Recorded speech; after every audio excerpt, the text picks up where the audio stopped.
Hi കൂട്ടുകാരെ, എല്ലാവരും സുഖമല്ലേ? അപ്പോൾ എല്ലാവർക്കും പുതിയ വീഡിയോയിലേക്ക് സ്വാഗതം. അപ്പോൾ ഈ വീഡിയോ അവസാനം വരെ കണ്ടിട്ട് നിങ്ങളുടെ മനസ്സിൽ തോന്നുന്ന കാര്യം അതെന്താണെന്ന് നിങ്ങൾ കമൻറ്റിൽ വന്ന് പറയണം കേട്ടോ. കാരണമുണ്ട്. എന്താണെന്ന് ചോദിച്ചാൽ നമ്മൾ ശിവനെ പറ്റിയാണ് നമ്മൾ തുടർച്ചയായിട്ട് സംസാരിച്ചുകൊണ്ടിരിക്കാൻ പോകുന്നത്. അപ്പോൾ അതിനെപ്പറ്റിയുള്ള അഭിപ്രായങ്ങൾ തീർച്ചയായിട്ടും നിങ്ങൾ പറയണം. നമ്മുടെ ശരീരം എന്നത് എത്രമാത്രം മുഖ്യമായ ഒരു വിഷയമാണെന്ന് ചോദിച്ചാൽ, ആത്മീയത്തിൽ ഇല്ലാത്തവർക്കും ആത്മീയത്തിൽ ഇരിക്കുന്നവർക്കും ശരി, ഈ ശരീരം എന്നത് വളരെ മുഖ്യമായ ഒരു കാര്യമാണ്. ആത്മീയത്തിൽ ഇരിക്കുന്നവർക്ക് അതെന്താണെന്ന് നോക്കിയാൽ, ഉള്ളിലിരിക്കുന്ന ആ ദൈവിക തന്മയെ ഉണരാൻ ആ ശാരീരിക ആരോഗ്യം എന്നത് വളരെ ആവശ്യമാണ്. അപ്പോൾ അത് മനസ്സിലാക്കി അതിനനുസരിച്ച് ജീവിക്കാൻ ശ്രമിക്കും. പക്ഷേ ആത്മീയത്തിൽ ഇല്ലാത്തവർക്ക് ശരീരമാണ് മുഖ്യം. അത് എന്തിനാണെന്ന് ചോദിച്ചാൽ, ഈ ലൗകിക സുഖങ്ങളെ അനുഭവിക്കാൻ വേണ്ടി എന്ന ഒരു ചിന്തയിലായിരിക്കും. ഈ ശരീരമാണ് മുഖ്യം എന്ന് കരുതി ഈ ശരീരത്തെ അലങ്കരിച്ച്, ശരീരത്തെ മാത്രം ശ്രദ്ധിച്ച് തൻ്റെ സൗന്ദര്യം നിലനിർത്തുന്നതിന് വേണ്ടി നിറയെ സമയം ചെലവഴിക്കും. അതിനുവേണ്ടി നിറയെ പൊരുളുകൾ വാങ്ങാൻ പണം ചെലവഴിക്കും. എന്നാൽ ഈശ്വരനെ തേടണമെന്നുള്ള ആഗ്രഹം ഇരിക്കുന്നവർ സദാസമയം തന്നെ അലങ്കരിച്ച് വെക്കണമെന്ന് ആഗ്രഹിക്കില്ല. അതിനുവേണ്ടി നിറയെ സമയം ചെലവഴിക്കുകയുമില്ല.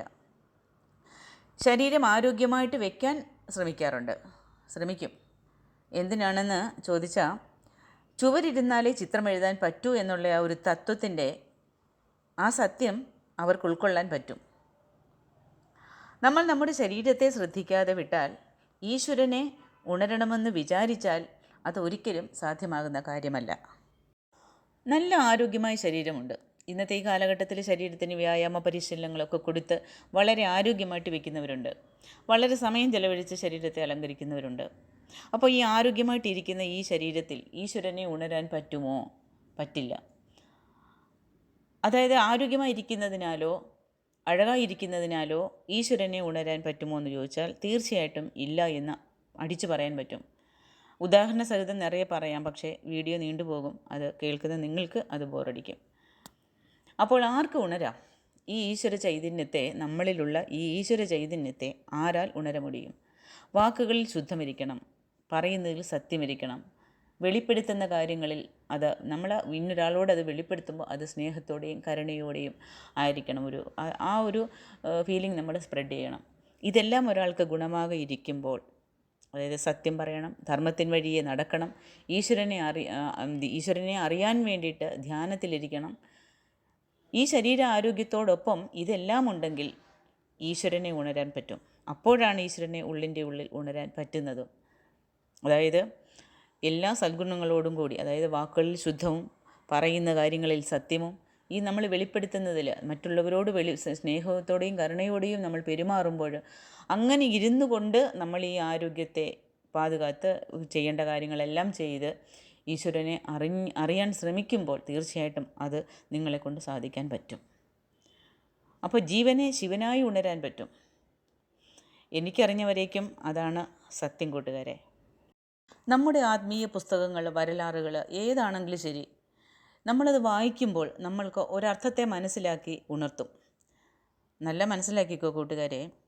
ഇപ്പോൾ ഞാൻ ഒരു പുസ്തകം വായിക്കുകയാണെങ്കിൽ എനിക്ക് കിട്ടിയ അറിവിനനുസരിച്ച് ഒരു തെളിച്ചം എനിക്കുണ്ടാകും.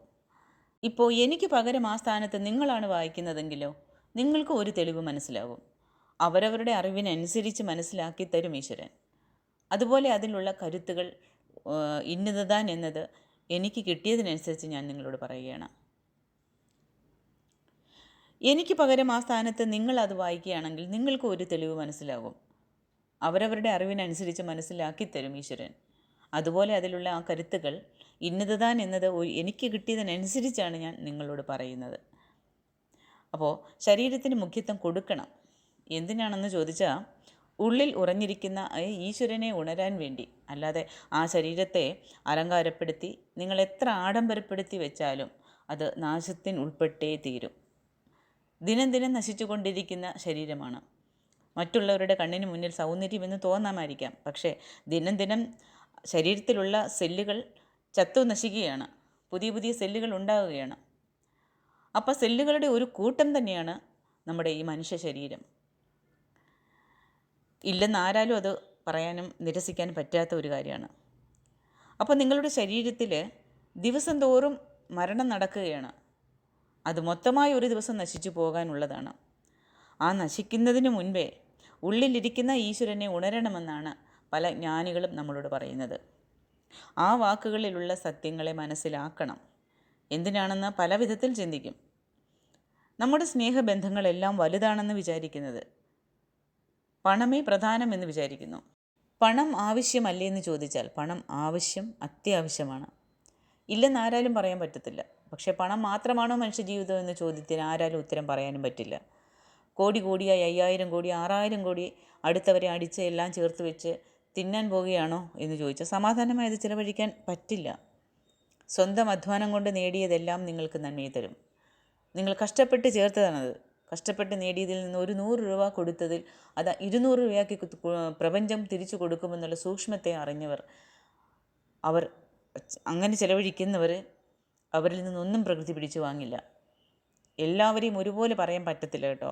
എന്നാൽ പല പേരെ വഞ്ചിച്ച് 1000 കോടി ചേർത്താലും സമാധാനമായി ഒരിടത്തിലിരുന്ന് ഭക്ഷണം കഴിക്കാൻ പോലും പറ്റാത്ത എത്രയോ പേരുണ്ട്. കാരണം മനസ്സിൽ വഞ്ചനയിരിക്കുകയാണ്. ആ പണത്തിൽ സത്യമില്ല എന്നതാണ് അതിൻ്റെ ഒരു സത്യം. ആഡംബരമായി നിങ്ങൾ നിറയെ വിഷയങ്ങളെ വാങ്ങാം, അതുകൊണ്ട് പോകാം, വരാം, എല്ലാം ചെയ്യാം, എല്ലാം ശരിയാണ്. എന്നാൽ അതിൽ നേർമയില്ല എന്ന് വരുമ്പോൾ ആ നേർമ എന്ന വിഷയമായിരിക്കും മുകളിൽ നിൽക്കുന്നത്. അപ്പോൾ പണം മുഖ്യമാണോ? മുഖ്യമാണ്. പക്ഷേ സന്തോഷമായിരിക്കാൻ പണം മുഖ്യമില്ല കേട്ടോ. അതിനെപ്പറ്റിയെല്ലാം നമ്മൾ വിശദമായി അടുത്ത വീഡിയോകളെല്ലാം നമ്മൾ തുടർച്ചയായിട്ട് സംസാരിക്കാൻ പോവുകയാണ്. അപ്പോൾ അതാണ് തെളിവായ ഒരു വിഷയം. ശരീരം മുഖ്യമാണോ എന്ന് ചോദിച്ചാൽ ശരീരം മുഖ്യം. ആഡംബരമായി ജീവിക്കാൻ വേണ്ടിയല്ല, അതിലുള്ള ഈശ്വര ചൈതന്യത്തെ ഉണരാൻ വേണ്ടി. ആ ശരീരം മുഖ്യം തന്നെയാണ്. അപ്പോൾ ഈശ്വരനെ ഉണരാൻ മാത്രമാണോ ആരോഗ്യമുള്ള ഒരു ശരീരം വേണ്ടത്? അതുമാത്രം മതിയോ? ഉള്ള ഒരു ശരീരം മാത്രം മതിയോ ഈശ്വരനെ ഉണരാൻ എന്ന് ചോദിച്ചാൽ അല്ല. ആരോഗ്യത്തുடன் കൂടിയ സ്നേഹബന്ധങ്ങളും നമ്മൾക്ക് മുഖ്യമാണ്. ആ സ്നേഹബന്ധങ്ങളെ, ആ ആത്മാർത്ഥമായ സ്നേഹബന്ധങ്ങളെ കെട്ടിപ്പടുക്കാനാണ് ശ്രമിക്കേണ്ടത്. അപ്പോൾ ഈ വിഷയങ്ങളെല്ലാം നമ്മൾ ഉണർന്നു വിട്ട് കഴിഞ്ഞാൽ ഈശ്വരനെ നോക്കി പോകുന്ന യാത്ര നിസ്സാരമായിട്ട് നടക്കും കൂട്ടുകാരെ. അപ്പോൾ അടുത്ത വീഡിയോയിൽ കാണാം. അതുവരെയ്ക്കും നന്ദി, നമസ്കാരം. എല്ലാവരും ശിവനെ ഉണരാൻ ശ്രമിക്കുക. അതിനുള്ള വഴി PMC മെഡിറ്റേഷൻ ചാനലിൽ പോയി മെഡിറ്റേഷനെ പറ്റി അറിയുക. ശരിയായ ധ്യാനം എന്താണെന്ന് മനസ്സിലാക്കുക. ആ ധ്യാനത്തിലേക്ക് നിങ്ങൾ കടന്നു കഴിയുമ്പം നിങ്ങൾക്കും ഇതേമാതിരി നിറയെ തിരിച്ചറിവുകളുണ്ടാവും. ജീവിതം എന്താണെന്ന് മനസ്സിലാകും, യാഥാർത്ഥ്യം എന്താണെന്ന് തിരിച്ചറിയും.